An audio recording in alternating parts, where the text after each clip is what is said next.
Hey Shackers, welcome back to This Week in Switch 2. It's a very special episode, because it's the anniversary of the first Nintendo Switch.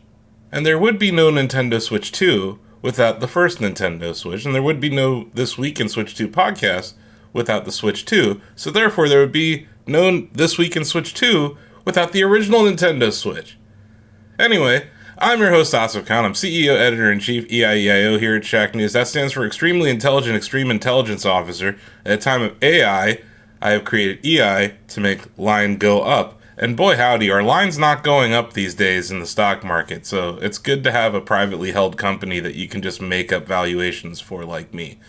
Anyway, I am joined by my usual co-hosts. We have news editor and Pokemaster, Donovan Erskine here. What's up? Not Nintendo stock. And we have head of long reads and managing editor and reviewer of Resident Evil 9. David Craddock is here. Hello. Dude, that RE9, we're going to talk about that here in a little bit. It's mighty fine. I'll tell you that much. I found it mighty fine. But first, we are recording this on March 3rd, which means this morning we had an Indie World showcase highlighting a bunch of independent games coming to the Nintendo Switch and the Nintendo Switch 2 platforms. Dom, I know you were up at the butt crack of dawn to watch this and report on it for Shacknews. What were some of the highlights, would you say, of the Indie World announcements?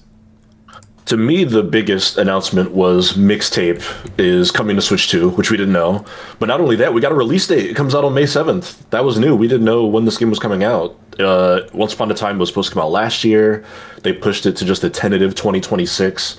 But today at the Indie World Showcase, we got like a double whammy where they're like, hey, it's coming to Switch 2. And by the way, that date is May 7th, which is just over 2 months from now. It'll be everywhere, which is very exciting. It is my most anticipated game coming into this year. Yeah, so I pulled up. I'm over there in the Nintendo press room.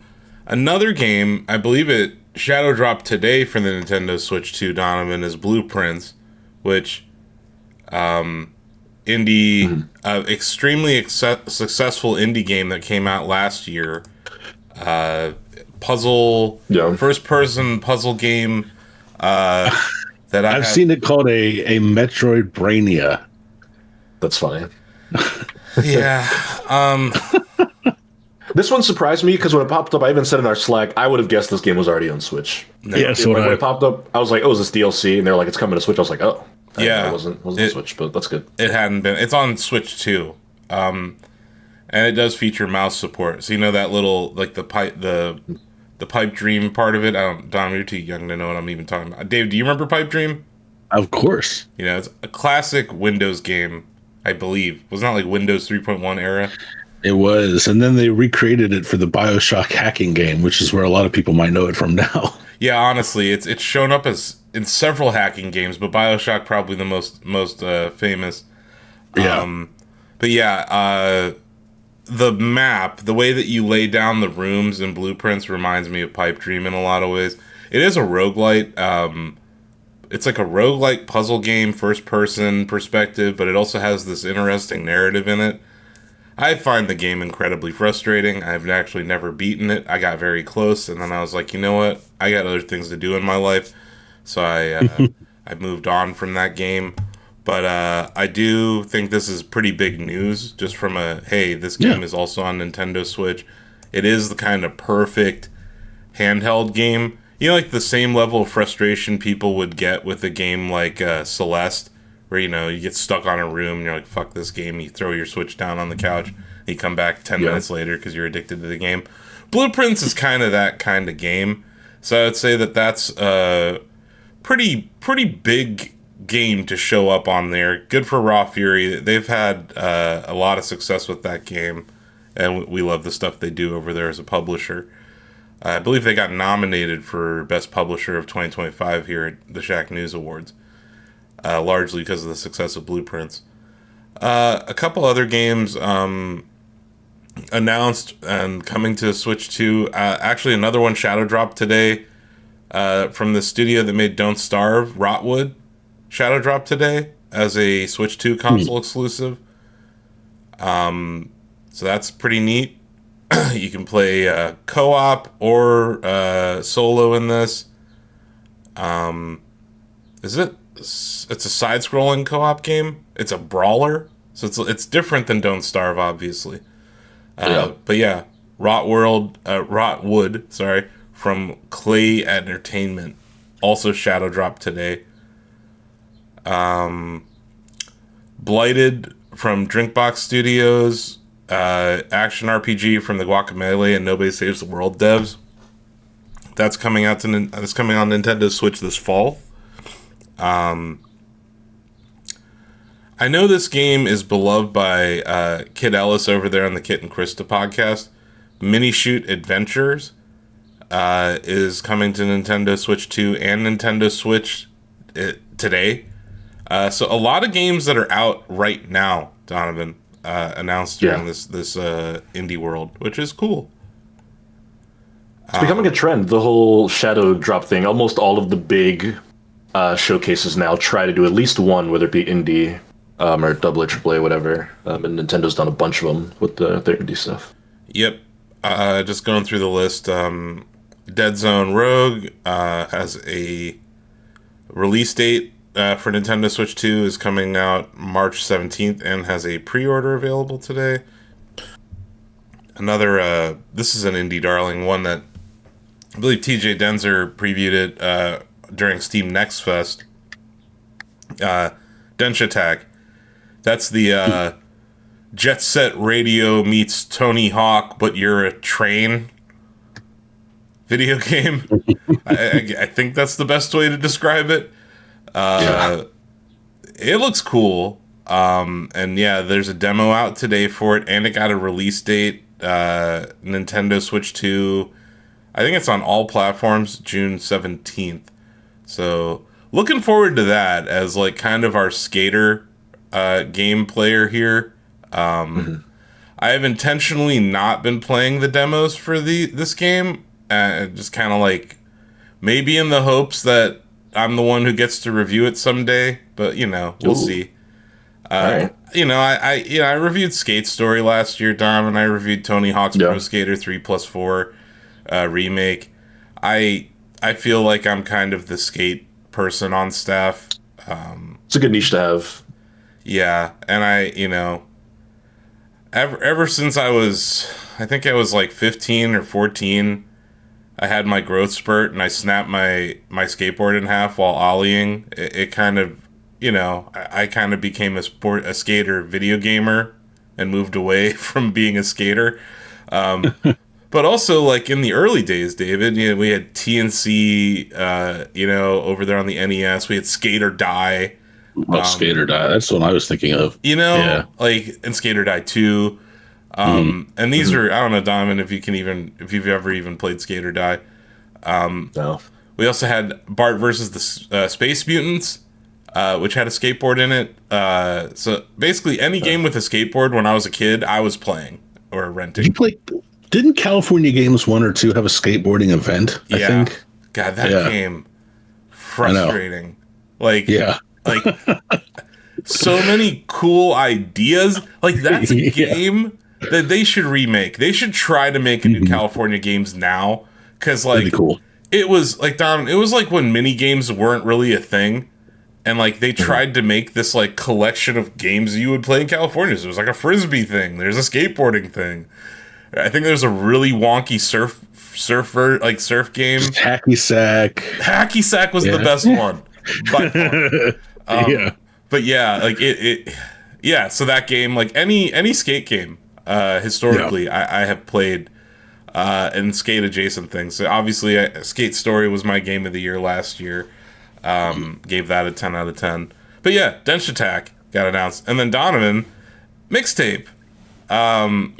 This is the biggest, I would say the biggest announcement from all of this. We got a release date for mixtape, but also that we know that it's coming to Nintendo Switch 2.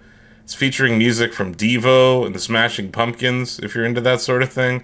These are the devs that did the Artful Escape. Yeah. Yeah. Which is Beethoven and Dinosaur is the name of the studio, Yeah. which is One of just my an favorites. awesome studio name. Yeah. But yeah, that's exciting. I know you've played this, right? You previewed it. I played it at Summer Game Fest last year. It was my game of the show. I went in like thinking, "Oh, it's interesting," and I was blown away from with it. Just the style, the music is great. I think the way they describe it is like a game set to the soundtrack of a generation because they lean heavily into the '80s nostalgia. I mean, the game is called Mixtape. It's about like these friends who are leaving high school. It's like their last summer as like kids essentially, and it's them trying to have like one last adventure before they like go into adulthood. And it's got this like sort of trippy psychedelic thing where you're like riding a skateboard down the street trying to get away from the cops, and then you're like flying through the sky, and there's all these weird colors and whatnot. And like you mentioned, there are a bunch of like needle drops of iconic '80s songs and whatnot. And I some thought it was awesome. '90s. And some '90s. '90s. There you go. Yeah, yeah. It's It looks like both though. Devo's definitely an '80s band. They're the ones with the. I don't know. Do you remember Devo, Donovan? no, no. I think the only. Yeah, you wouldn't. They had these. They had these red hats that were like made out of plastic. They had a song called "Whip It." No, anyway. It seems like a combo of both '80s and '90s though, Donovan. Yeah. Which that's like my nostalgia feels right there.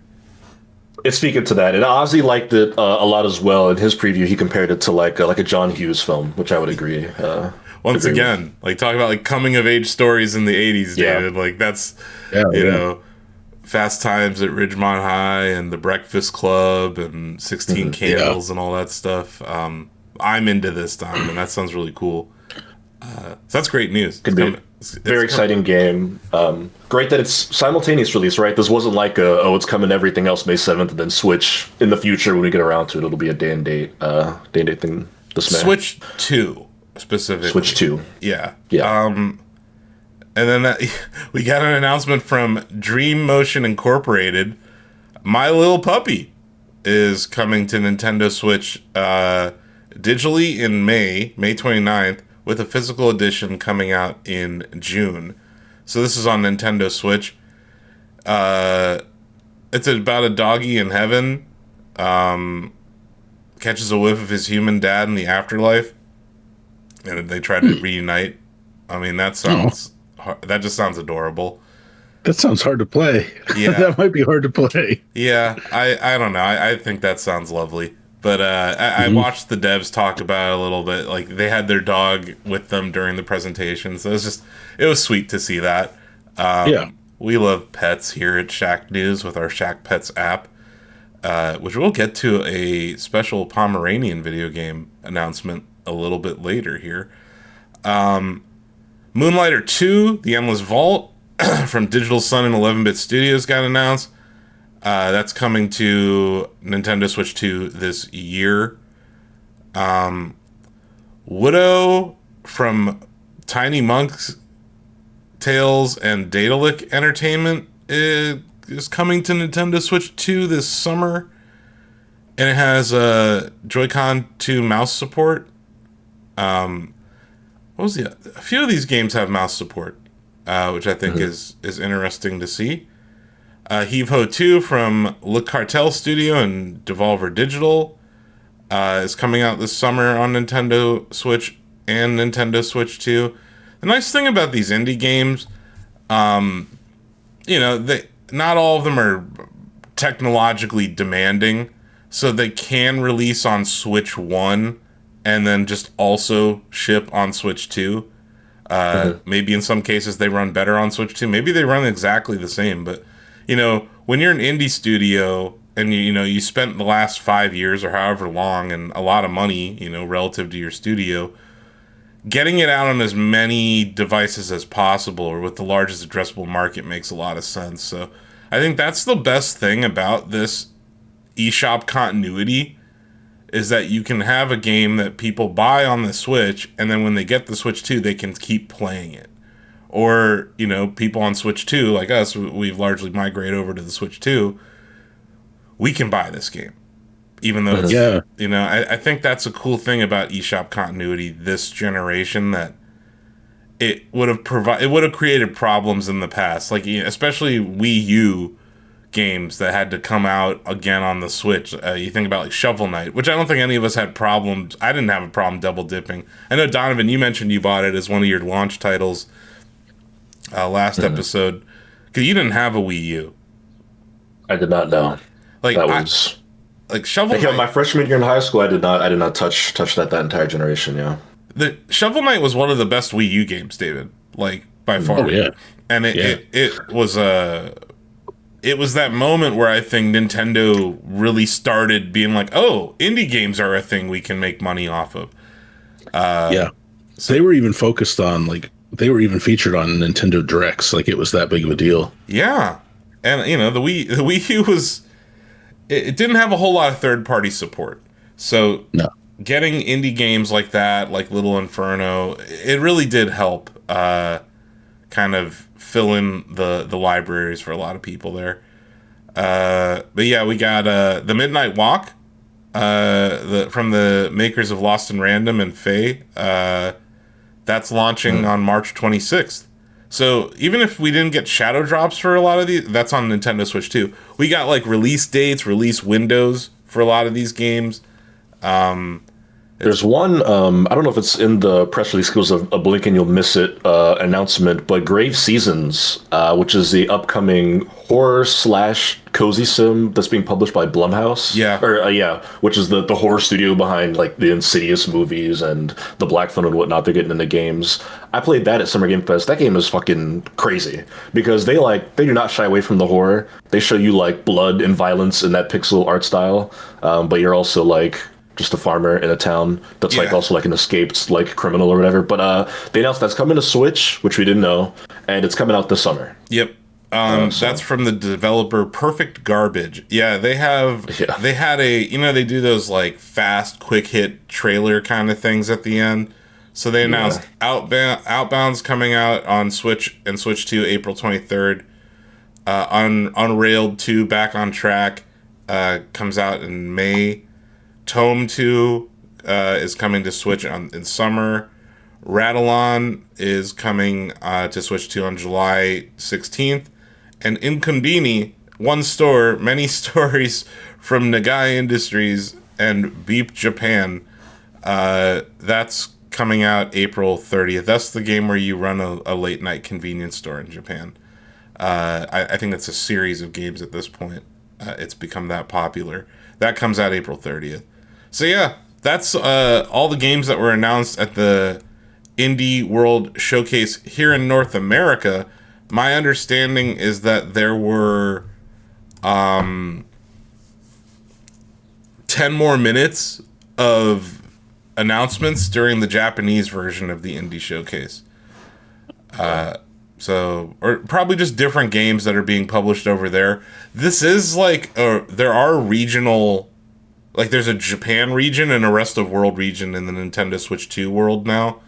So it seems like there were some different announcements. We saw that last time with the partner showcase too, Donovan, where like Shohei Ohtani announced that baseball game in Japan and like from Konami, and that wasn't even that wasn't mentioned in our North American one. So it does seem like we're getting that this is in Japan, this is over here kind of thing happening, which is different. But yeah, exciting. We wanted to highlight all those indie games. And hey, congratulations to anyone who's shipping a game this quarter or even next quarter. It seems like a lot of those games were in the next few months. We got some news last week, Donovan. We already kind of talked about it. We had a kind of an emergency podcast. We didn't brand it This Week in Switch 2, but we reacted to Pokemon Days news, but mainly the confirmation of many leaks, Donovan, that the next Gen 10 Pokemon game will be called Pokemon Winds and Pokemon Waves. And it comes out in the year 2027. We got to see the 3 starter Pokemon in it. Brout, Pombon, and what was the third one called? Gekwa. Gekwa, which looks like a gecko. So it's a bird, a Pomeranian, and a gecko, David. And I see that you're wearing a Pomeranian on your T-shirt today. The official Shacknews E-shirt, E3, was that 2017 shirt? 17. Yeah. I'm going to main the Pomeranian, guys. Duh. Same. Yeah. And we talked about like where it's going to evolve and stuff on our past discussion, Donovan. But like, I talked about Pomeranians like inherently have a Napoleon complex. So the idea of a Pomeranian that's going to evolve to some sort of giant monster just seems so very appropriate. But leaving the starters aside, this is a graphically impressive Pokemon game. Yeah. It's in one of the titles, Waves. We saw a lot of water, and those wave physics looked very nice. They even showed underwater. There's a part where the camera dramatically flies down into the ocean, and then you see a bunch of Pokemon swimming underwater, hinting that there's going to be like in-depth underwater exploration in this game. We saw lighting effects in that cave scene with like the lava and stuff. Yeah. This feels like it's almost like a Tears of the Kingdom level scope of an open world, David, where there's going to be an overworld, there's going to be caves and caverns, there's going to be this underwater stuff going on. It seems to be the largest Pokemon game in scope ever, Donovan. Yeah, I think so. They're very, very shy on details. They didn't even tell us the name of the region. We didn't see the legendaries. There's always new legendaries to the new region. Just the starters. But excited. We saw the trainer designs. They've got this weird hoverboard looking thing that they're carrying under their arm. We got to see a glimpse at a Pokemon Center, which looks like it's another like outdoor setup. Very tropical. People are theorizing that it's based on like the Philippines or like somewhere in Southeast Asia, which I think makes sense. But kind of looks like Fiji or like some kind of tropical island that isn't Hawaii. Definitely tropical. Yeah. But also a diverse series of biomes. Like it's not just it's tropical, but there's like lava and there's this swamp area they show. So it looks it looks more diverse than just some tiny island somewhere, you know? Interesting to see how things work. You mentioned that hoverboard looking thing. It kind of looks like a Switch 2 that they had under their arms. So I'm curious. This is a Switch 2 exclusive. But yeah, that's a lot of what we got there. I want to give a shout out to the developers behind a game called Cassette Beasts that was published by Raw Fury in 2023. Because I saw they tweeted after this announcement. That game, which is a Pokemon-like, it's a creature collector where they like battle and stuff. It had like this music theme where all the creatures were like on these these tapes, essentially cassette tapes. That game had a Pokemon called Palm Bomb that was also a fire dog.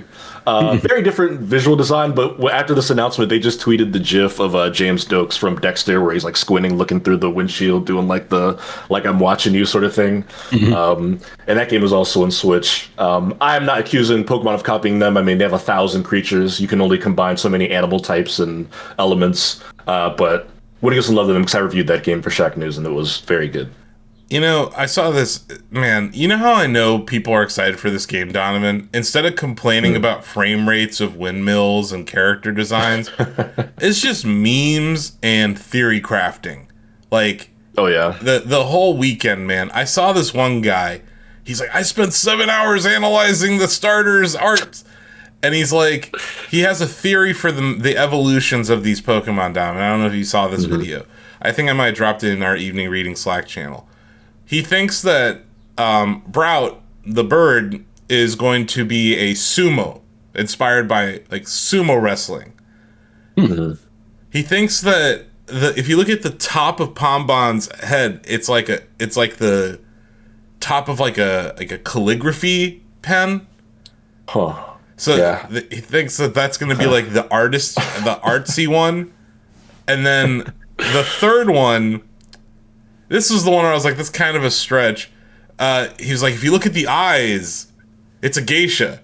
So it's like, he claims that these are 3 professions that are, you know, from ancient Japanese culture that are inspiring these 3 things.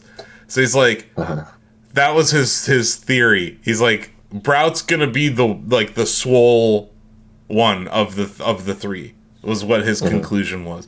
Obviously, this is all just conjecture and guessing based on maybe 10 seconds of footage that we had during this Pokemon Day presents. But yeah, I can tell the community's excited, Donovan, because they're not shitting all over it. They're like excited and they're making silly memes, and it's not about frame rates. Although some people are the same people who were complaining about Scarlet and Violet's performance, Donovan, are now complaining that this is a Switch 2 exclusive. It's gonna come eventually. Yeah, at some point you got to let go of the past and embrace the future. But yeah, I think. For me, this is always like one of the most exciting periods as a Pokemon fan is when there's like a little bit of information out and everybody just goes crazy with theories, right? Like you can go back throughout the generations of I think it was Black and White when those games were coming out. Instead of showing off the starters, they put like their silhouettes in like a magazine. It was like Koro or something, and people were like drawing in the like makeups of what they thought each starter would be. So I've seen so many mock-ups of what they think Pombon, Gekwa, and Brout are going to evolve into. I've seen like a 3-headed like Cerberus-like dog. I've seen a big muscular humanoid thing. Yeah. A lot of people are like praying that it's not another bipedal evolution for Pombon. We've had a lot of Pokemon that start off as cute 4-legged animals and then turn into big humanoid-looking creatures. I think the biggest one was Litten in Sun and Moon that turned into Incineroar, which ironically, Incineroar went on to be very iconic and popular on its own right. It was in Smash Bros. But that was one where people just wanted like a big fire cat. So people are hoping that Pombon just stays like a 4-legged dog and doesn't become like a man with abs and muscles. I don't know if I fully evolved Arcanine, but like, does Arcanine remain four-legged? Arcanine stays a dog. Yeah, you go from Growlithe, which is a little dog, then Arcanine's a big dog, albeit a huge dog. I think canonically Arcanine's like 6 feet tall or something. So I have Arcanine on Pokemon Go, and you know how you can name your Pokemon in Go? I named Arcanine Lola's dad. So like Lola's dad's been on my Pokedex for a while. I'm hoping that we get an Arcanine kind of evolution for Pombon. Yeah, that's the hope. But like we know this is a fire type. And fire types are pretty awesome in Pokemon, so I am looking forward to seeing where the hell this goes from here. But it does seem like there are gangs forming. There's the Brout gang, and there's the Pombon gang. Yeah. Pombon was everywhere on social this weekend.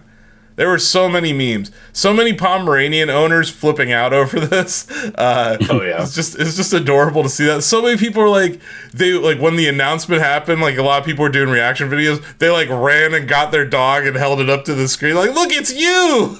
And all the, famously derpy breed. They're all just kind of like, David, you saw how Lola behaved. She was so sarcastic. And like kind of just like over it, this breed is a bit of a diva kind of breed, so it's just kind of funny to see like so many Pomeranians with their owners like, this is you, and they're all just like, whatever, dude. I saw this one, like someone was on the West Coast, so it's like 6 a.m, and they're like, get the dog, and the dog is like still asleep. She's like, what are you doing to me? But yeah, it was really cute to see so many Pomeranian owners flip out over that. But yeah, like, it's just different, Dom. And, like, the thing that I know, like, has there been a bigger jump in generations in recent history from Scarlet and Violet to this? Like, if you just look at the quality of the game? No, and I think it's unless you're counting, like, the jump from, like, the pixel games to the 3D, right? I think Black and White to X and Y is the closest, the other one. But since they've gotten to the 3D era, I don't think so. And I've seen a couple of points that people made that I thought were interesting. Since this game is now confirmed for 2027, I think even if it came out in early 2027, it would be the biggest gap between generations of Pokemon, I think, in the franchise's existence, because Scarlet and Violet were 2022, so we would be coming up on 5 years between games, because Sword and Shield to Sun and Moon was 3 years. It was 2019 to 2022. Yeah. Sun and Moon were 2016, and then Sword and Shield 20. It's usually like a 3-ish year. So there's going to be a big gap. We got a new console. Yeah, definitely going to be the other thing that we brought up on the other show, but we said we wanted to ask here and ask our listeners and our viewers as well. This is not the holiday game for 2026. So, no. David, what the hell's coming out this year for Nintendo Switch 2 and this holiday? What do you think the holiday 2026 game is for Nintendo Switch 2? I'll tell you what it's not first. Okay. It's not Super Mario Galaxy 3. How dare you, sir?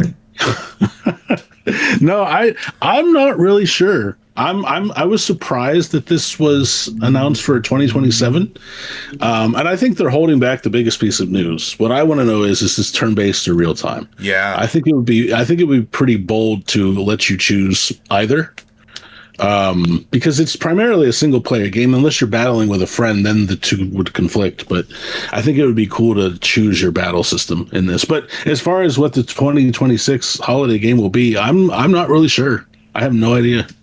Yeah. Donovan, do you have any thoughts on it? That was one of the most surprising details to me, was that it was 2027, because 2026 just made too much sense.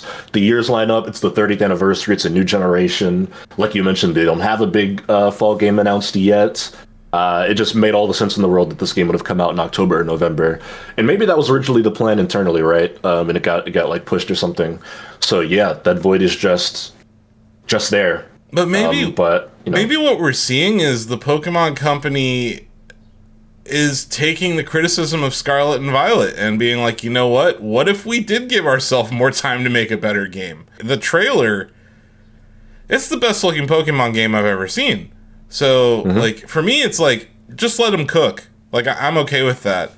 And then, but yeah, like, if it's not Mario Galaxy 3, David,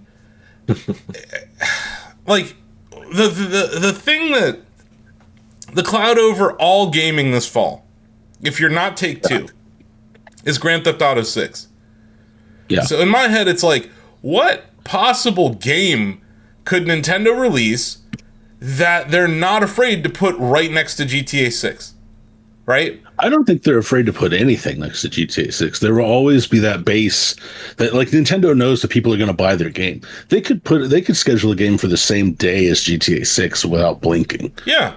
And I think I think back to, like, times where they've done that with, like, Sony, where, like, I don't know if it was Miles Morales, but one of the Spider-Man games, they had, like, a Mario game launch, I think, within a week of it. They launched Labo the same day as God of War on PS, was it 4? So yeah, like Breath of the Wild was like 2 weeks before or after Horizon. Yeah, it was. I think it was after. Yeah, it was after. Horizon Zero Dawn was in February of 2020. Yeah. Of 2017. So if it's not like, I think it's a 3D Mario game. Like, we can argue about Galaxy versus Universe or whatever the hell we want to call this thing, but like, it seems like it's a 3D Mario game. But the other one that I'm thinking of, and we're here on the anniversary of the release of Breath of the Wild, don't you think this would be a hell of a time to drop Ocarina of Time 4K remake, David? Don't you think this would be the year to do that? Yeah, I could see them doing that, or I could see them porting the 3DS remaster from 2011. Like, I would prefer the remake. I could definitely see that.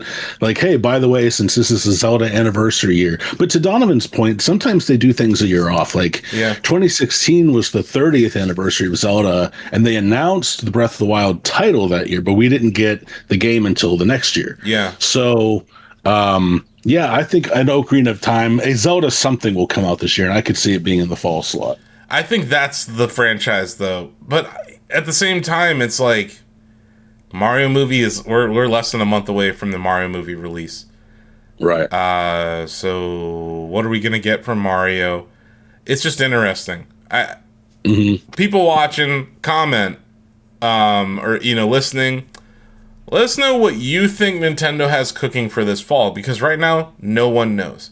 It's just a giant gap in their schedule of release titles. Could it be that Splatoon game? It's not Splatoon 4. It has a Raiders. different subtitle. Raiders. Could it be Splatoon Raiders? I don't know. I don't think that doesn't seem like a big enough game. Like, Splatoon 4 might be, but I don't think that would. Yeah, Splatoon 4 I think would be different enough. Yeah. But, like, even that's popular, but it's not Mario Zelda popular. No, it's not even. It's more popular than Metroid. Yeah, I don't know. Well, yeah, I mean that's the thing, right? Like they did have Metroid for their fall game last year, and Metroid is quite a bit less popular than a lot of their other marquee franchises. I did see a rumor that there's a Mercury Steam might be working on a Super Metroid remake also. So I saw that. Yeah. that's maybe that's what we're getting. But I thought it was interesting. Yeah. Looking forward to just getting more news on that front. Yeah. So that was kind of the Pokemon news. We got a release date for Champions, Dom, and that comes out in April on Nintendo Switch and Nintendo Switch 2. It's coming out later on Android and iOS. A lot of details coming out about that, man. They're pretty upset. People are starting to get a little wary about Champions. Yeah, one of the details that came out is that it's going to have a battle pass sort of thing, which I don't think is inherently a bad idea. But the screenshot we saw from the Japanese direct was that it had there were certain items locked behind it. It looked like some megastones and whatnot, and then there were some conflicting reports saying that you could only store a limited amount of Pokemon on there, like 30 or 60 in the game, which that almost sounded too absurd to be true to me. I read that and I was like, that just doesn't sound right. But I mean, we'll see soon. If it's Schmentro Schmeeks, I don't really value their opinion on many things. They've been wrong more than they've been right lately. Oh yeah, definitely. So that's the other thing, man. There's a lot of misinformation being spread about everything right now, but especially Pokemon, because there are people who want Pokemon to fail. In case you guys are wondering, Donovan's not going to talk about Pokopia this week because we didn't get a review key. Will not be no. Apparently IGN Micronesia needed a key and they got ours. So IGN Italia gave it an 8.5. I believe IGN Benelux gave it an 8.5. Eurogamer, which is also owned by Gamer Network, which IGN bought, they gave it an 8. IGN gave it a 9. So just go to the IGN websites to get the review scored. Fuck us. But yeah, I actually am more interested to hear your opinion, Donovan, because I think giving a calendar-based cozy game more than a week or two for a review kind of makes sense. I want to see what a month with this game is like, right? I want to see the day-night cycle. I want to see how weather changes things or the random emergent gameplay things that happen in this game. So I look forward to your review. Everyone here should look forward to Donovan's review, and we will be covering Pokopia pretty intensely here at Shacknews. Definitely. Yeah, as we are fans of cozy games. We enjoy being cozy. Mm-hmm. But yeah, no Shacknews review for you this week in Switch 2, but soon. But by all accounts, it sounds early impressions late next week. And you played it for preview, Donovan, and you had really nice things to say about your preview session. It sounds like this game's going to be great. And, talking about that lack of a Pokemon mainline game this year, seems like Pokopia has a lot of Pokemon fans very excited. A lot of people I follow on Twitter who may not have a Switch 2 yet are buying a Switch 2 for this game. So, talk about these games moving systems, David. Pokopia seems to be one of those. And also there's this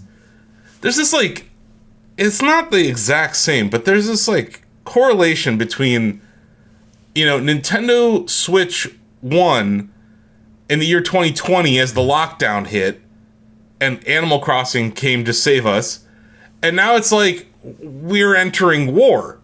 The United States is at war with Iran, and now here comes Pokopia as this cozy life sim to kind of distract people from the awfulness. And it kind of highlights why I love video games just in general, man. They provide us an escape at times. And it's not that you should ignore everything going on, but it's nice to have a place to go, where things aren't on fire. And it seems like Pokopia might be that for a lot of people. Yeah, I think the problem today with trying not to ignore, I try to keep up with things, but it's so easy to get overwhelmed because the news is coming at you from everywhere you look. And so it can be nice, even if you're playing a game before bed or just after you get home from work, just take some time, shut your brain off, enjoy a game, escape for a little bit. Yeah, it's not ignoring it. It's more just providing a respite, because in the current media age, even if you aren't seeking that information, if you're on any of these social media platforms, it will show up. It's like, it will jump scare you. And boy, if you're on X, what I call Twitter, you get jump scared multiple times a day, sometimes with false information. So it's just like, it's going to be nice to see my feed, like, just full of people posting silly things that happened to them in Pokopia. Or like this weekend, David, watching people talk about, hey, I had a really fun thing happen in RE9. Seeing so many people that the first segment with Leon, David, where you're in the streets, seeing all the different outcomes where people got hit by cars and stuff. I definitely got clipped by a car. I didn't get like hit, but I definitely got clipped by one of the cars. And I remember you're like, the first time I played this, I got hit by the car. I was like, yeah, Yep. I like had that in the back of my head, and I like still kind of got clipped.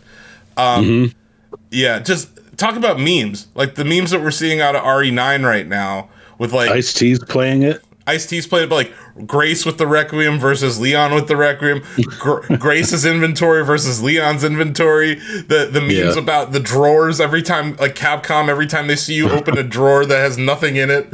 Like, it's just, man, like this is all I'm talking about. It's not just necessarily a cozy game, but games in general. Yeah. I think give people a place to go. And it's nice that we're gonna have a place to go in Pokopia soon. Even if it's yeah, sorry, go ahead. Oh, I was going to say it's interesting where people choose to go. Like Amy's like, how can you play all these horror games? I'm like, I find them relaxing, and she's like, relaxing, like they're stressful, but it's a relaxing sort of stressful. It's not real. It's kind of simulated fear. It's nice to confront fears in games too. Yeah. And we'll talk a little bit more about RE9, but I just think it's. I think someone was saying like this is gamers Barbenheimer, right? Like we're getting Pokopia and RE9 within a week of each other. It's kind of like when Doom Eternal it was Doom Eternal, right? Eternal and New Horizons launched on the same day. It's kind of like that again, right? Where like Doom is this visceral hell, whatever, the Slayer, and then this is like Animal Crossing with Isabelle. I think we saw all this crossover memes, so it feels like it's. I said it, like history doesn't always repeat itself, but it rhymes, and it feels like we're in a similar moment. And I do think Pokopia is going to be a system seller, which I don't think. Donovan, you called your shot earlier. You're like, this is. I think when we did our first episode of the year, you're like, Pokopia is going to be one of the best-selling games of the year. And we'll be able to. I'm sure we'll have some British games journalists lying about that within a week. But physical media is not really going to be the story here. This is a game key card. A lot of people will probably buy this game digitally. Which, by the way, David, RE9 sold out physically everywhere. On every. I saw that. So yeah, I saw that. Also, 50% of those sales came on PC for RE9. So this whole like, hey, Sony's gonna get out of PC. It's like Capcom doesn't. Capcom seems to like playing selling games on PC. But anyway, a little bit more financial news. Nintendo is hell bent on keeping me up till at least 3 a.m. every night. Last night. I'll start on Friday, late Thursday night, early Friday here in America. News came out of Reuters that Nintendo and a couple of Nintendo shareholders were planning a secondary offering of shares, which means they were going to be selling stock, but that Nintendo was also going to issue a share buyback to offset that, because it's like a flood of shares on the market. So they said, hey, we're going to spend up to $100 billion of yen between March 2nd and March 3rd. And there's these, I think it's Nomura Bank, Bank of Kyoto, Rizona Bank, and DNA, that are selling into the secondary offering. Nintendo also said, hey, we're going to sell some into the secondary offering just to provide liquidity for things. So they executed the buyback last night. We're recording this on March 3rd. So it was March 3rd in Japan that they executed the buyback. They bought back $630 million of their stock. That's about like a little less than 1% of the company. So that's material. That's like a serious amount of money to be spending. They have like 12 to 14 billion dollars of cash on hand. So it's not like they just blew their whole cash pile on this. It was a very calculated thing that they did. I also think it's a shrewd thing because Nintendo stock is down like almost 50% from its all-time high that was reached in August. So it's like this is happening at a time where Nintendo's buying their stock kind of for cheap. They're kind of signaling to people, hey, we think the stock might be cheap here. But they're also, there's Japanese regulators that are trying to prevent this thing called cross-shareholding, where DNA owns shares in Nintendo, Nintendo owns shares of DNA. These banks all own a lot of stakes in Nintendo. And it's been off-putting to foreign investors or foreign hedge funds that like institutions that would want to own shares in Nintendo but don't because they're unable to impact the corporate governance.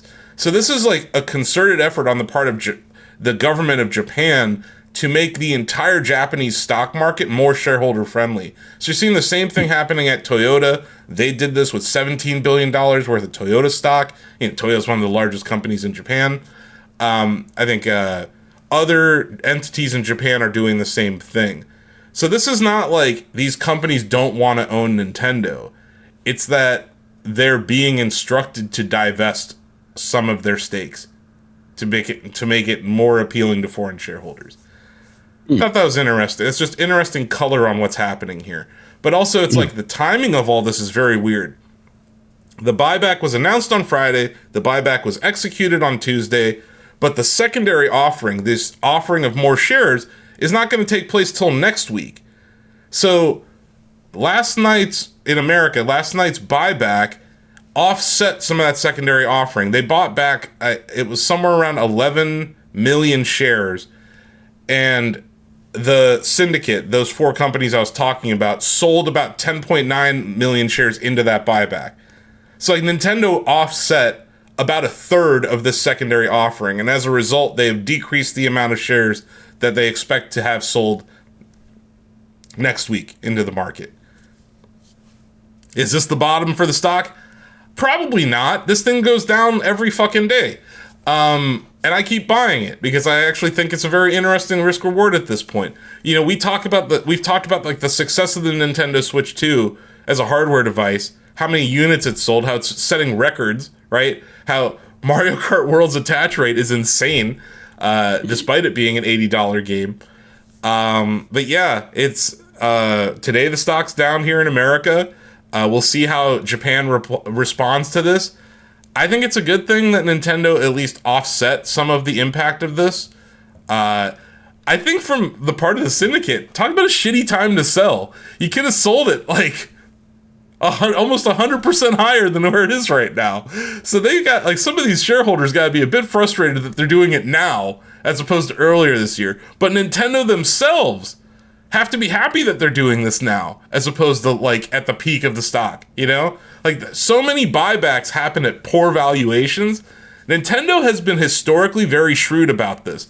The last big buyback that they did was when Yamauchi, the founder's family, the patriarch of the Yamauchi family, he passed away. And he owned 10% of the stock at the time. This was at the bottom of the Wii U cycle, David, when everyone thought the company was dead. Nintendo bought back like 9% of the company for like $1 billion. And it was a brilliant move. So I think that Furukawa is being quite shrewd here with his timing. So I give them props for this. A lot of my fellow shareholders have been clamoring for them to do something with their cash. They are kind of conservative when it comes to their cash because they have had failures. And when they fail, they want to survive to be able to make it to the next thing, right? So even right now, you get this feeling that Nintendo's not confident.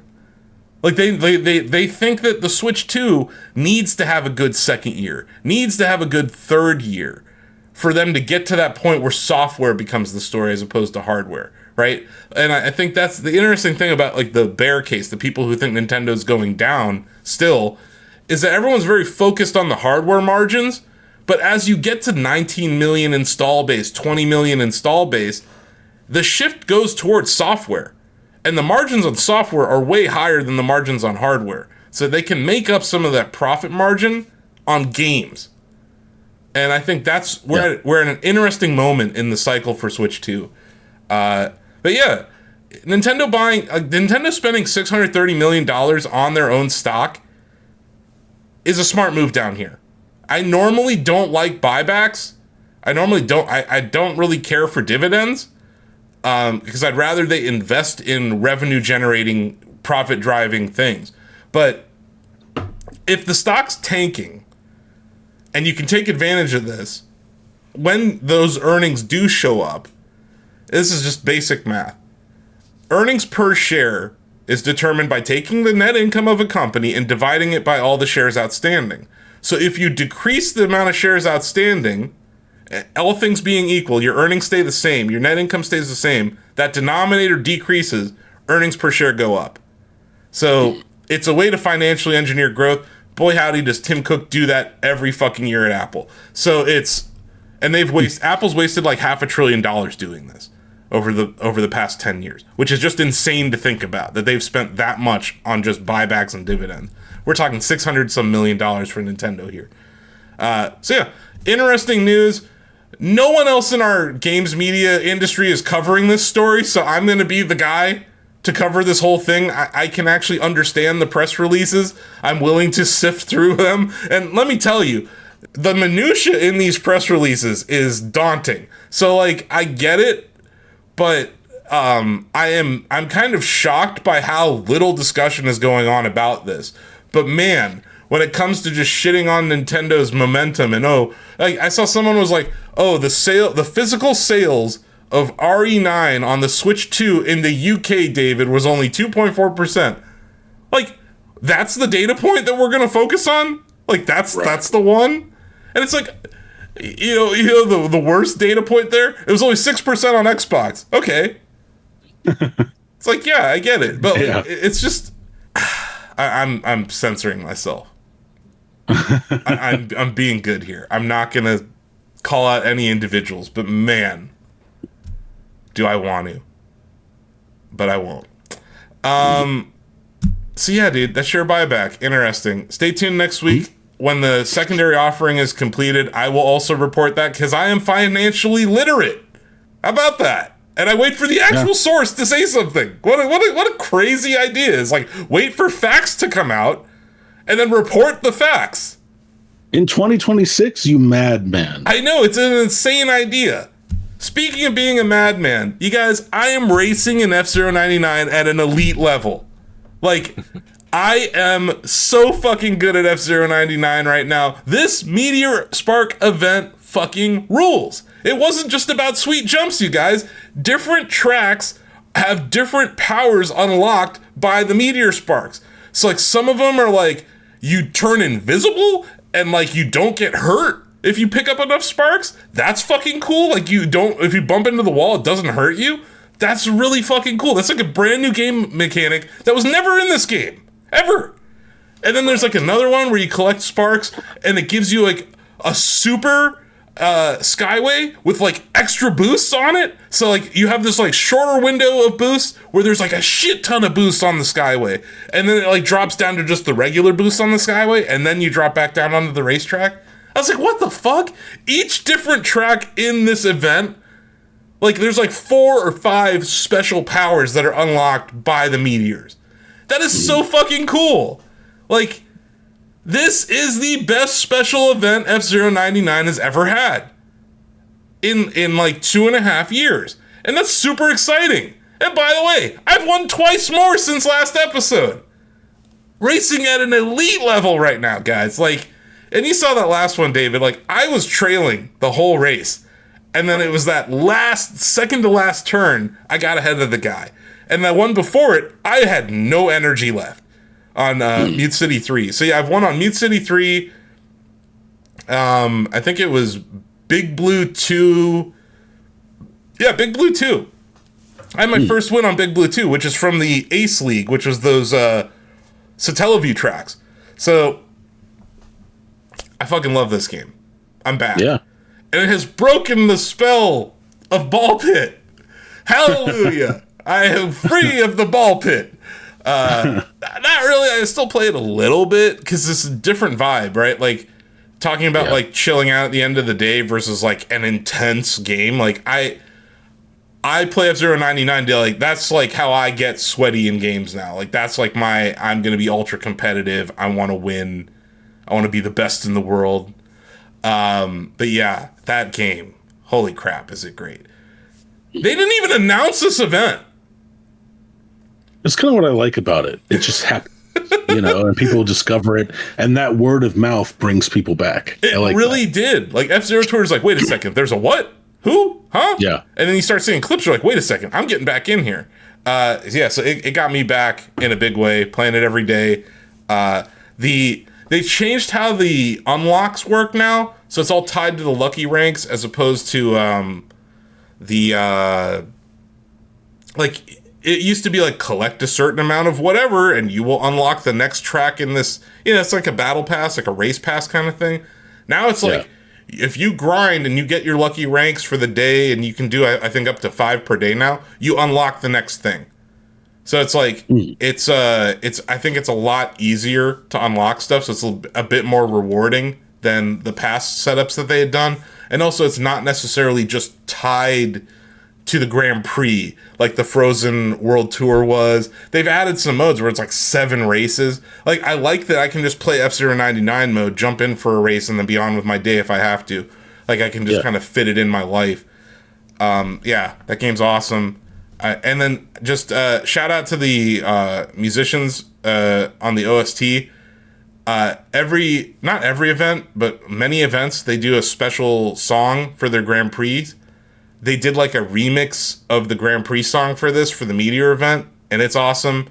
I loved it so much that I captured it and I uploaded it all over the internet for folks to listen to. So if you're on Shacknews YouTube or anywhere, just look for our Meteor event Grand Prix theme song video. Give it a listen. It is so fucking good. But yeah, exciting times for F-Zero 99 fans, man. And yeah, 3 wins in less than a week for me. And you guys know how long it took me to get my first win.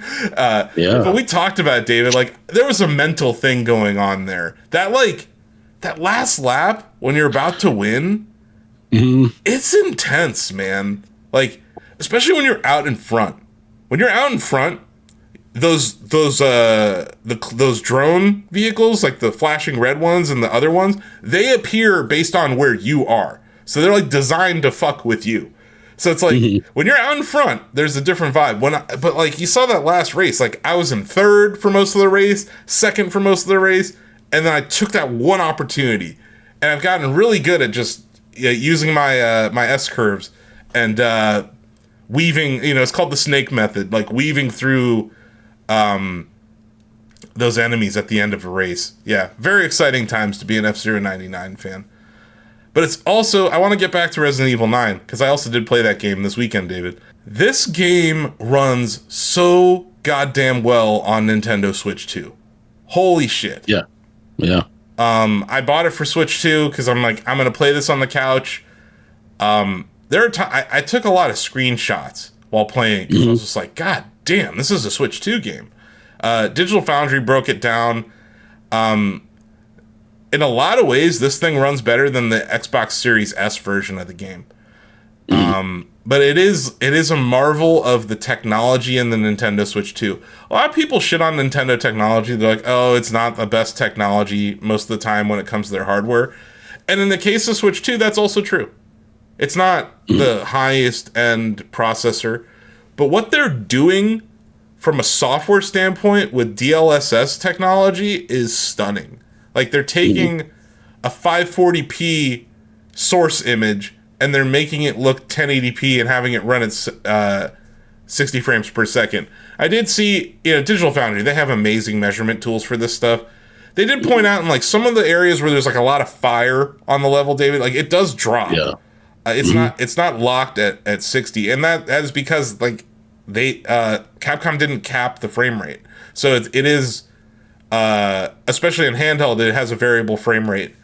But yeah, I haven't noticed any issues with it. And the thing that I mentioned on our stream last week, David, but also just in general, like, this is a great story. I I think Grace is an awesome character. And man, the internet talking, just like we were talking about those Pokemon starters and all those memes, the Leon memes are flowing.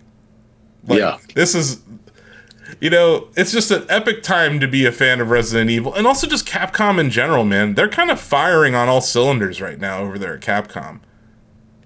Yeah, they announced recently, I think, that Resident Evil is their best-selling franchise, and this game is only adding to that. I know it's selling really well. It's now the highest user-rated game on Metacritic of all time.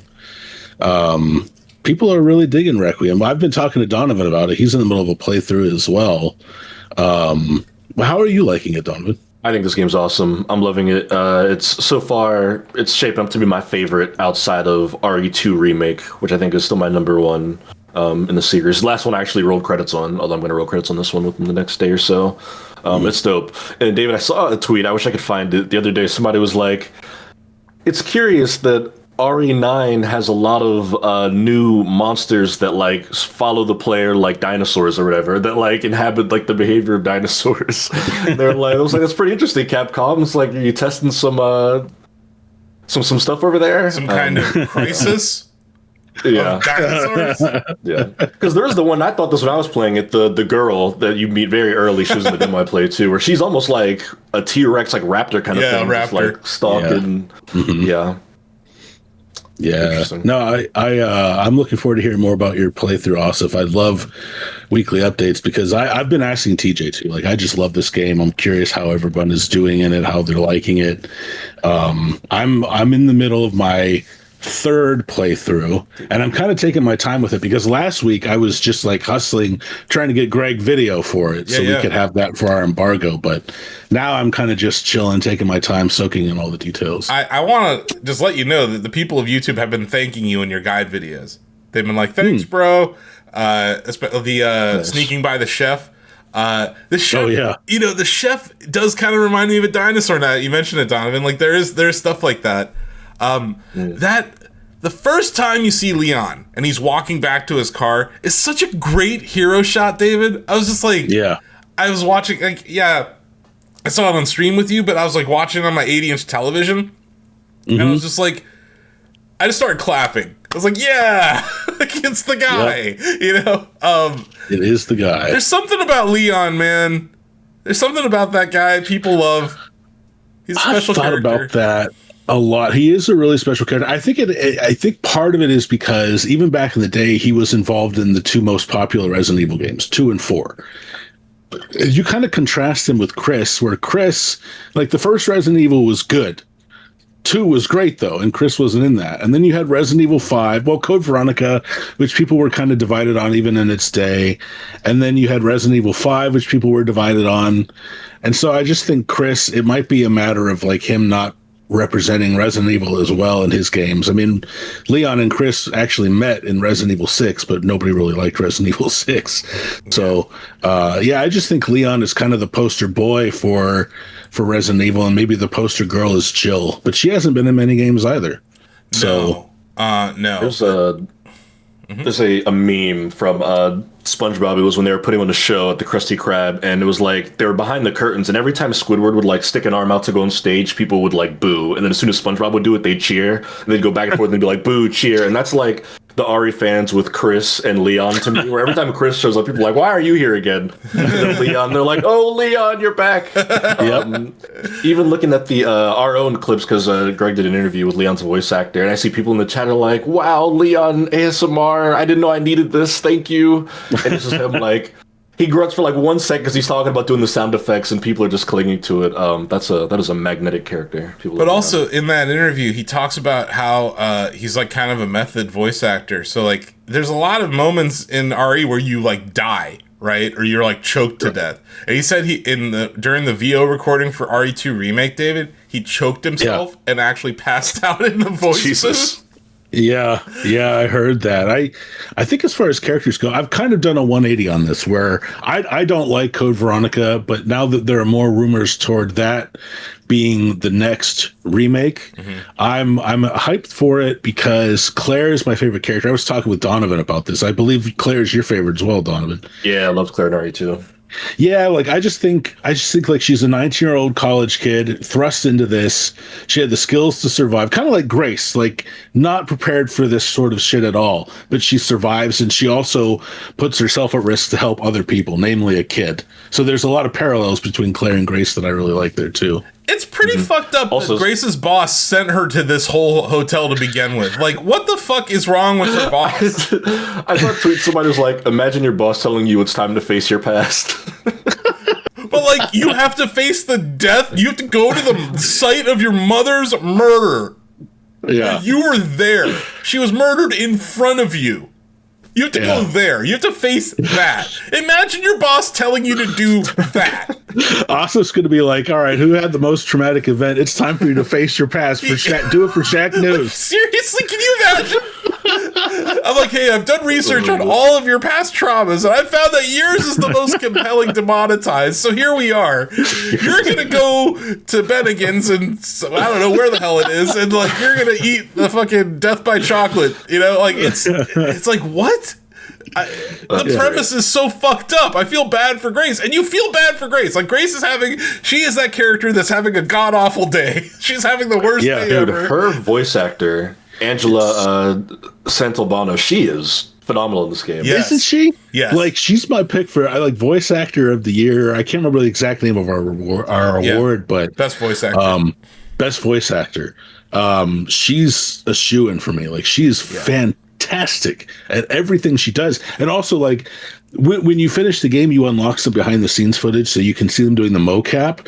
The mocap actors are the same as the voice actors, and so you can see just Grace seeming afraid of her own shadow at first. Like she's kind of looking down at the floor when her boss is talking to her, not making eye contact, but she grows more confident as you play. And just the transition, the growth facilitated by that actor is so good. Did you see, I don't know if it was in an interview or what, but they said, the voice actor said, Capcom had her shoot a lot of her lines in the dark to make her even more afraid, like to give her that vibe of not knowing what's going on.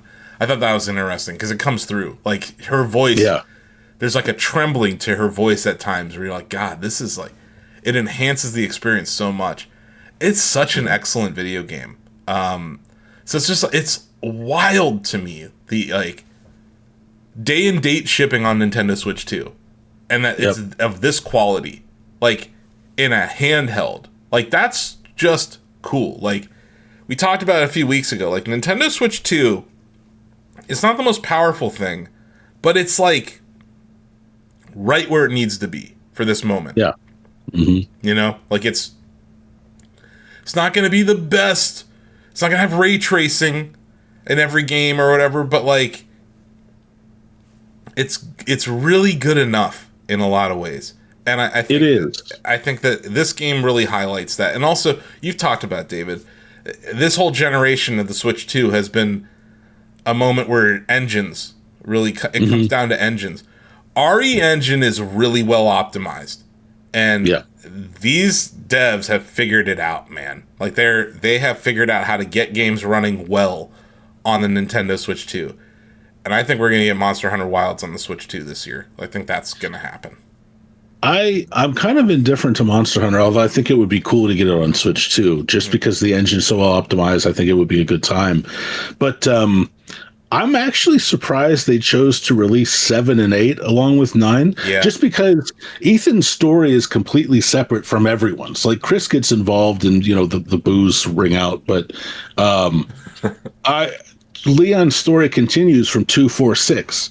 So I'm kind of surprised they didn't release 2, 3, and 4. Yeah, because there is a link, which you'll see at the end of the game, between 3 and 9 as well.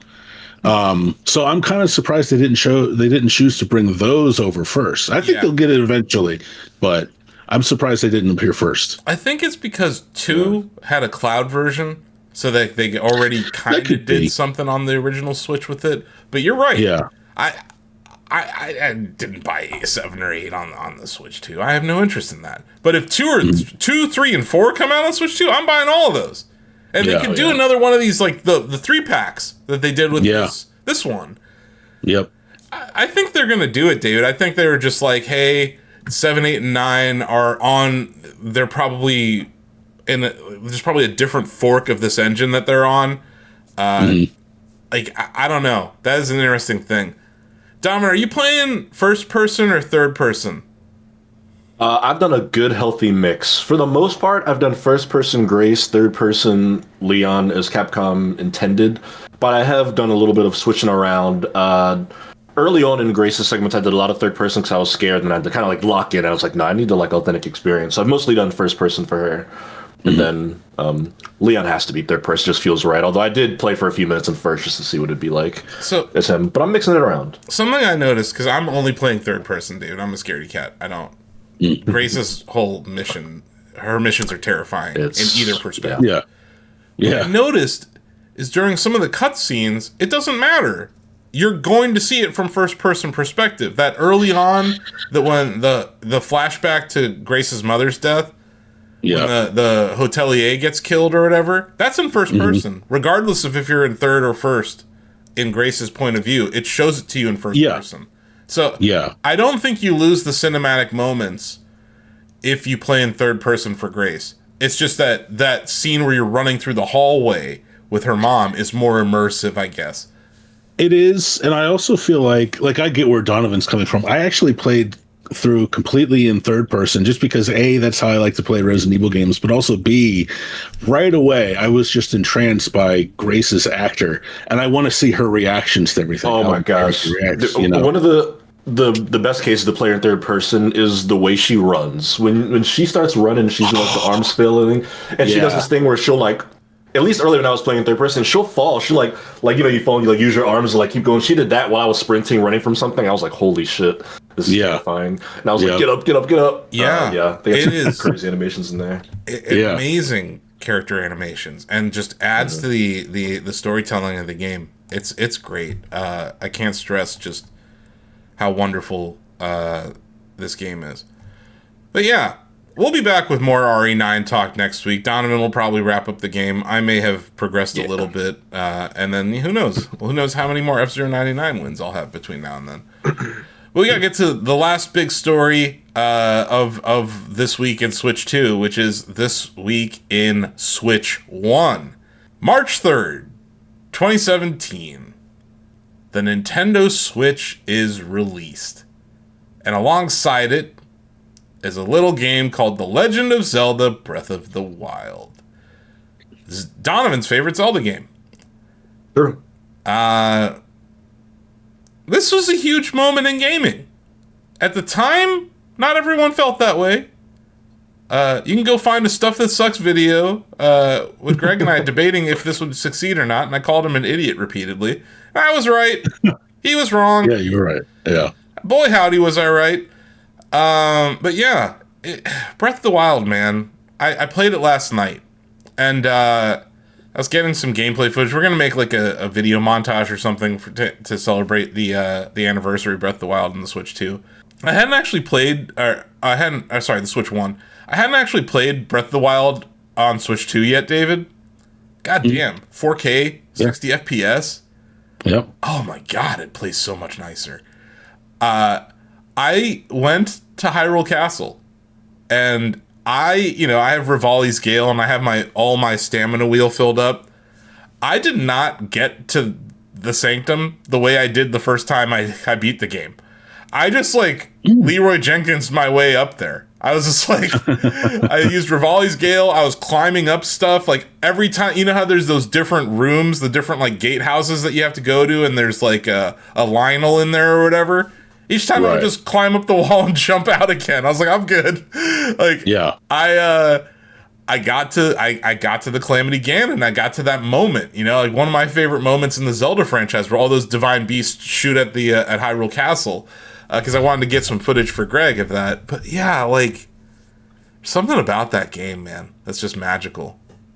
It is special, and I gravitate. I've realized recently that some of my favorite Zeldas are the ones that changed the industry, and to me, those three in order of changing the industry are Zelda 1, Ocarina of Time, and Breath of the Wild. Like there's those moments were watershed moments. Yeah. Just reinventing the way games were played. And I just think those are so special games. And you can play all of them right now on Ocarina of Time is on the N64 app, so they're all on the Switch, which is pretty cool. Yeah. So yeah, we are gonna stream it today. It'll be after this or before this podcast goes live, but we will have streamed it. The trial of people will be able to catch the VOD, right? Yeah, Trial of the Sword. Yeah, we're gonna do a trial of the sword race, I guess. Competition. Competition. Have you tried it out yet? I got to into the center of the Lost Woods and I'm ready to go. Okay. Yeah, I wanted to go in fresh. I didn't want to give myself any advantages. You probably are more familiar with the controls now than I am, honestly. I was just like, okay, I want to remember what I'm dealing with here. Right. Honestly, like some of the gameplay mechanics are different than Tears of the Kingdom, and I have like 240 hours in Tears of the Kingdom, so I just wanted to remind myself, like, this is how Breath of the Wild plays, as opposed to this is how Tears of the Kingdom plays. The runes. The different powers, stasis and magnesis and stuff. Like, it's been a minute since I've used those, so I just kind of wanted to reacquaint myself with that. But then I got to where, like, I wanted to make sure, okay, this is how you trigger Trial of the Sword. Just kind of had to remind myself. But then it was like, I'm going to the Hyrule Castle, so I was just more like figuring out gameplay there than I was in Trial of the Sword. But I have, like, before the Death Stranding in 2020, like, I would play Trial of the Sword on flights. Like, that was my game. That I would like, I was trying to beat Trial of the Sword in handheld. I want to talk about just setting up this game for our stream, David. My DLC, the virtual game card for my DLC, was on my original Switch. And this thing, this thing is covered in dust. And it had no battery. So I had to I hadn't charged it in months. And I was just like sitting there praying when it was plugged in. I'm like, please turn on, because I can't. I couldn't get my game card. You can't get your game card to load unless the one that it's on is on the internet. Like, it's the weirdest thing. Like, I couldn't even go repurchase it. See, I know you said this might be because I gave my impressions of the Nintendo Switch 2 edition of Breath of the Wild last year, and I don't know. I feel like I didn't have any trouble. Like, I didn't have to transfer anything over. I think that happened when I did the system transfer from Switch 1 to Switch 2. Yes. So I didn't have to, because I was a little worried. Like, man, I got up early this morning just to get that done for our race. Yeah. And I was like, I don't know if I know how to do this, but it was there and ready to go. Is your copy of Breath of the Wild digital or physical? Physical. Mine is too. Huh. Yeah. Weird. I think it's just, it boils down to, like, I might have not selected the DLC when I was doing the transfer over. Like, I was pretty selective about what I transferred at first, because I was like, I want to play Mario Kart World, right? Like, that was it. Like, I want to play Mario Kart World. That might be the difference. I just did everything. Yeah, I didn't do everything. And I think that was one of the ones I left behind. But it's funny, because I left it behind on my original Switch, not my OLED. Right. I like turned, when it was like, you need to get it's Earl Divix's Switch, and I was like, well, that's my OLED. So I turn on my OLED, and it's like, no, you still don't have the DLC. I'm like, what the fuck? So yeah, had to get the OG Switch. Man, this thing feels so good in my hands. It's so much lighter. I fucking love how light the original Switch is. I gotta say it, man. Like, that thing, the Switch 2 is heavy compared to that. And I know, like, the size of the Joy-Con might be better for my hands on the Switch 2, but the weight is so much better on the original Switch. And the SWOLED. Like, I love how the SWOLED feels in my hands, too. Like, it's just, it's such a bummer. I used to play these games so much in handheld, and now I don't. It's just like, man. Sacrifice of the power. Yeah, it's just, beefier console day. Yeah. I do wonder if the inevitable Switch 2 OLED will be a little smaller. I hope. I hope so. But yeah, before we go, I just want to ask you guys, what were your favorite Switch 1 games? Donovan, you want to start us off? Yeah, I mean, Breath of the Wild was the big one for me. It was my introduction to Zelda that year. I also quite loved Splatoon 2. I remember it came out on my birthday the year it released, which I liked quite a bit. And not a Switch exclusive game, but a game I played first on the Switch, Stardew Valley. For the anniversary, I fired up my old Switch save that I started when I was still living on campus in college. I had like 100 hours, and it just ran around my farm and looked around. It was very nostalgic. And then I went on to buy the game on like 3 different platforms after that. And then Odyssey, still my favorites. Maybe my favorite original song composed for a video game, Jump Up Superstar, and that whole New Donk City sequence is like immortalized in my memory. So I'd put all those up there. David, is this where you Animal Crossing New Horizons? Yeah, it's gotta be. Yeah, it's like, is this where David talks about Animal Crossing? Oh yeah, man. I logged so many hours. I mean, I'm back on. I've been back on the daily grind in that game since 3.0 came out, but I logged over 1,000 hours on Switch One specifically, and it's between that. I think my second favorite is probably Breath of the Wild, just because that was a reinvention of Zelda for me. Like I said, I find those reinventions really special because Nintendo always seems to get it right and lead the industry in what they do next, especially for 3D games. And but man, Animal Crossing was. We've told this story before, Asif, but you gave me a key for it from Nintendo, and I was like, that day, I was like, "What the fuck is this game, man?" And by the end of the week, I was like, "I cannot stop playing this game. It is so good." I believe my advice was just do some stuff. Yeah, like just do stuff. Just start doing stuff. You'll get it, and you did. Yeah. So yeah,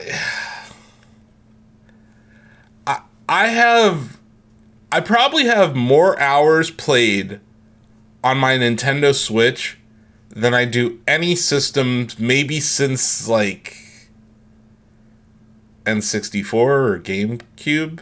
Like SNES, I also played a lot. NES, I was young, but like, yeah, I played a lot of N64 games. I played a lot of GameCube games. But when I look at like how many games I played for over 100 hours, the Nintendo Switch is that place. So my favorite game, I'm not going to pick either of the Zeldas.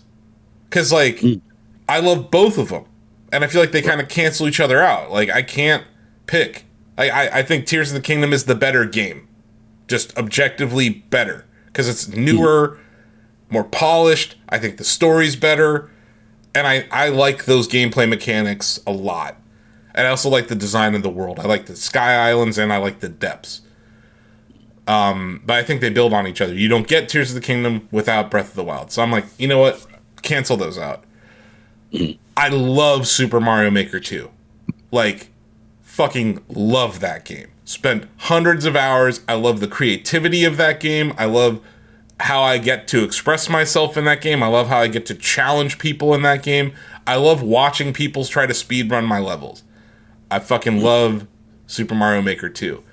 I agree. Animal Crossing New Horizons is like the game when I think about the Switch, I will always think about that game and how it was there for people at that most important time ever.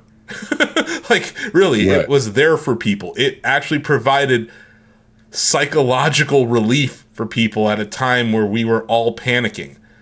That's like, it really speaks to the power of video games. I agree that Odyssey is quite possibly the most polished Switch game, Donovan. Like, it's like note for note, like a flawless game. Like, I'm kind of shocked we gave it a 9 kind of game. I feel that way about Breath of the Wild in a lot of ways, David, but like, you know, the frame rate in the Lost World dipped. So Shacknews gave it a 9. All this to say, F-Zero 99 is my favorite game on the Nintendo Switch. It fucking... Things were not going well for me in 2023. Like, it was a rough year. And that game showed up at, like, an amazing time. And it was just, like... It rejuvenated me as a games journalist. I'll be honest with you. Like, I was debating getting out. I was debating just, like, giving up. Like, I was at a capitulative moment. Literally, like, the day before. You can go on Shacknews Cortex and see what I was saying. But, like, yeah, that game, like, showed up at a time where I really needed it. And, yeah, I'm still playing it. Like, it's now on the Switch, too. And, like, it's a live service F-Zero game, and it's, like, a success. And you could argue that they took learnings from that and they brought it to Mario Kart World, and you could argue I think it was the best at the time, the best online game Nintendo had ever shipped. So it's like all those things. But yeah, honorable mention, I just do want to shout out Tetris Effect. I have like over 200 hours played on Tetris Effect just for the Nintendo Switch. Like, that game is excellent on every platform, but it's actually one of my favorite third-party games on the Nintendo Switch. But yeah, my answer is F-Zero 99, duh. But like, I had to highlight all those games because I think they're all great. Before we go, I just want to list the top 10 best-selling games on the Switch here 9 years later. Number 10 is Super Mario Bros. U Deluxe. Number 9, that was 18.8 million units sold. Number 9, Super Mario Party, 21.28 million units. Number 8, probably because the whole ROM got leaked before it released, The Legend of Zelda Tears of the Kingdom at 22.4 million units. Number 7, Pokemon Sword, Pokemon Shield, 27.808 million units. Number 6, Pokemon Scarlet and Pokemon Violet at 28.08 million units. Number 5, Super Mario Odyssey at 30.27 million units.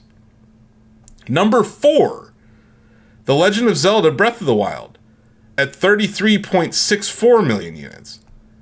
Number 3, Super Smash Bros. Ultimate at 37.44 million units. Number 2, Animal Crossing New Horizons at 49.32 million units.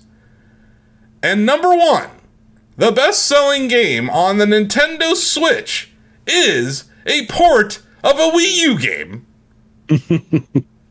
that sold 70.59 million units. Mario Kart 8 Deluxe. Yeah. My God, that's a lot of copies. Yeah. That's a lot. And I think on Wii U it sold like eight some million, which that's a good attach rate considering they only sold like 13 million Wii Yeah. U's. So. Yeah. It's actually a better attach rate than it had on the Switch, oddly enough.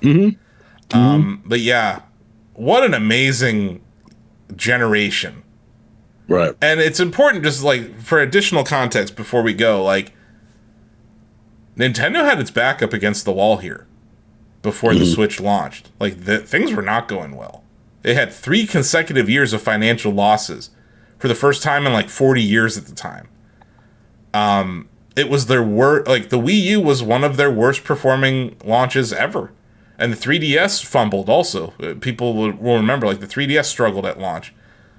But yeah, and then also it's important to note that, you know, the Nintendo Switch has sold 155.37 million units of the hardware and 1.5 billion units of software. Oh my gosh.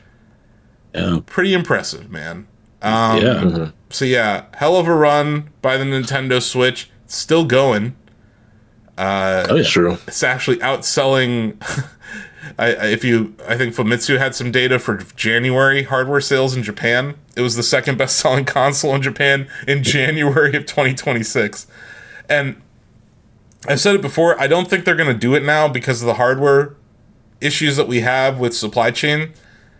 If they came out with like a Switch Mini, like a pocketable Switch, I would buy one in a heartbeat. And I think that would be just such a cool thing to do. But I don't think we're going to get that now because they have to focus on Switch 2. But yeah, hell of a run by that old Nintendo Switch.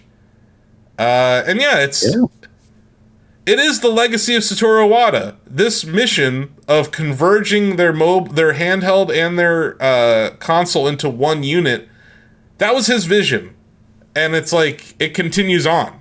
And I think that's an exciting thing. Even Jensen Huang in that developer in the developer spotlight that they dropped last year ahead of the Switch 2, he talked about his conversations with Iwata before he passed away, and how a lot of even the vision of the original Switch is showing up in the Switch 2 with like game chat, right? Like the mouse controls. Like there were some things that they couldn't necessarily do with the Switch 1 that is showing up in Switch 2. Some like scope limitations things, some hardware limitation things. But yeah, I think it's pretty neat that like the legacy of Satoru Iwata is the Nintendo Switch in a lot of ways, that like the legacy of Steve Jobs is the iPhone. And I think that's a cool thing that we like, we get that. And like Nintendo things could have gone the way of Sega if the Switch failed. Right. And it's like, it's just cool, man. It's a cool thing to see when a company is backed into a corner, how they can be industrious. And, you know, I always talk about, like, they're like Tony Stark in a cave with a box of spare parts. Like, this was not the most powerful console, but it outsold all of its competitors in that generation. So I think that's an interesting lesson for the industry as we enter the next phase of this console generation. But yeah, what were your favorite games on the Switch, folks at home? Let us know in the comments. And yeah, we'll be back next week, probably with some discussion about what we think of Pokopia, and some more thoughts on RE9, and hopefully an update about me being awesome at F-Zero 99. I am going to be streaming F-Zero 99 on Thursday night at 8 p.m. Eastern on the Shacknews Twitch channel, on Twitter, on Facebook, and on our YouTube channel. So stop by for that. And I know the Steve Tendo Show has another, he has a Mario Kart stream. I believe he's doing a Mario Kart 8 Deluxe stream today. That sounds right. And yeah, that'll do it. Like, follow, and subscribe. We'll see you next time. Bye-bye.